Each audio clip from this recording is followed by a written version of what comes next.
Apologize for the war! Apologize for the war! And for representing the large majority of the American people who want out of Iraq. And we hope that you'll go back and organize very effective units of pressure on the 535 members of Congress who can turn it around. That's the key thing. Remember, look at the assets that your cause has. Just let's calmly analyze the assets. One is, the law was launched on a platform, as we all know, of lies, deceptions, and cover-ups that continue year after year. It was launched in violating our Constitution, our treaties, as well as our federal laws, repeatedly by Bush and Cheney. There are in this country, 70% of the people want out of Iraq. A majority, 2-to-1, want this regime ended as fast as possible. We have the Zogby poll in January 2006 of U.S. soldiers in the field in Iraq registered 72% of them wanted out of Iraq in 6 to 12 months, and that was a year and a half ago, and things are worse now. You have the military families now. A majority have moved in opposition to the war in spite of the pressures on them and their tradition of unqualified loyalty. You have hundreds of former generals, admirals, intelligence chiefs, cabinet secretaries, diplomats who have spoken out against the war. People like General Zinni, Admiral Shanahan, the anti-terrorist advisor to President Bush, Richard Clarke, who wrote in his book that after the invasion of Iraq, he could envision Osama bin Laden in a mountain redoubt somewhere in Pakistan saying to Bush, please invade Iraq, please invade Iraq. This is the kind of establishment support you have. You know a lot of their names. We have them here. They're on democracyrising.us, which I hope you will tap into, democracyrising.us, and get engaged. It's important also to know what we all know, but you have to keep repeating it, that the impeachable offenses of Bush outnumber any other list of impeachable offenses of any U.S. president.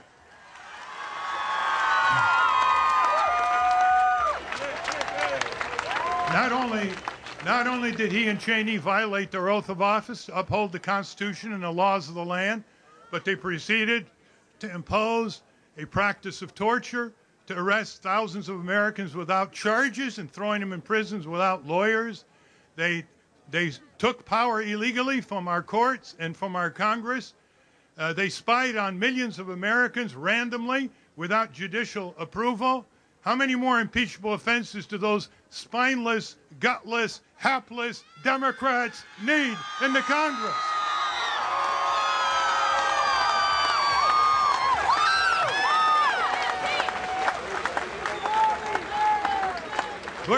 Bush and Cheney have literally taken our laws and our Constitution and thrown them into a White House prison.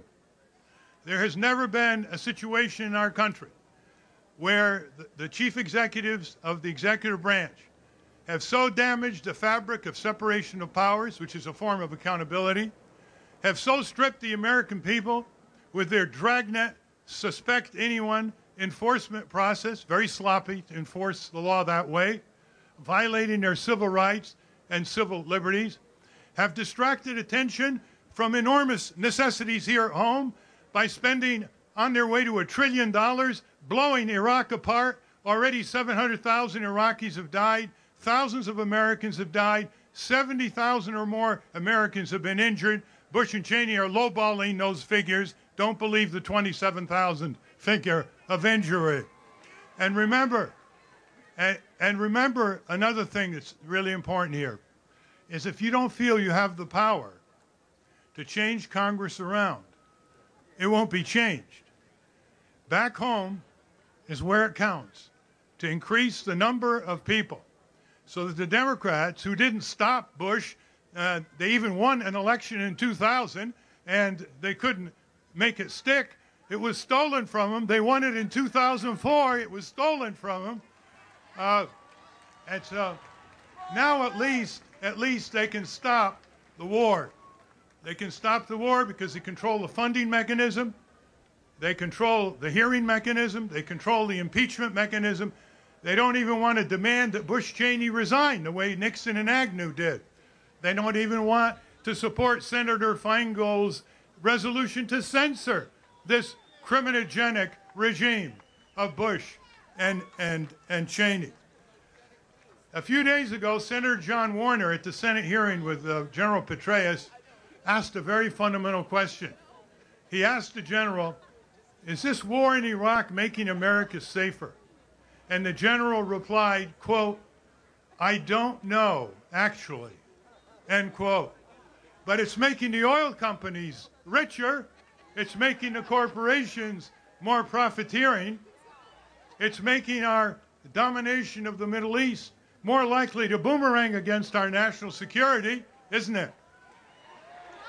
And a word should be said about the Palestinian-Israeli conflict. Congress should at least, if it wants peace, it should at least have hearings in support of the Israeli and Palestinian peace movement, of the combat reserve officers in Israel who have sworn never again to fight in the West Bank and Gaza with their immortal words. These are the 1,500 combat officers and soldiers in Israel who signed this declaration, who said they will refuse, in their exact words, quote, to fight beyond the 1967 borders in order to dominate, expel, starve, and humiliate an entire people, end quote. We need to push Congress to stand up and move to the solution supported by majority Israeli and Palestinian people. And as far as the million bomblets, the cluster bombs in South Lebanon, the UN has asked the Israeli government, and so has the State Department, rather quietly, to give the algorithms, the locations for those million bomblets that have been unexploded, that are tearing into the flesh and bones of children, men and women in South Lebanon. The Lebanese task force, the American Task Force for Lebanon, is leading the way for an international treaty that has now the support of almost 50 countries, led by Norway, to ban forever cluster bombs as a weapon against humanity.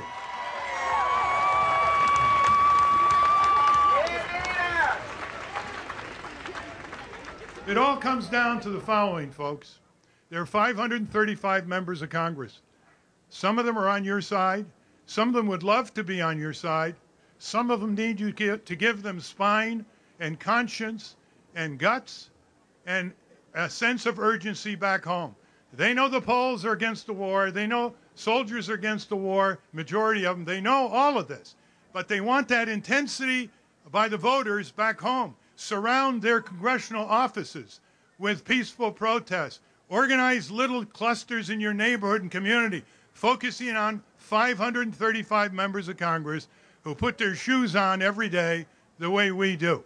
That's the way to turn it around and be responsible in pulling out of Iraq, internationalizing it, sustaining humanitarian aid, having international peacekeepers, and once we get out of Iraq and say we're getting out militarily and economically, we will have the bargaining power to bring the factions together, because it's in their own self-interest to be brought together.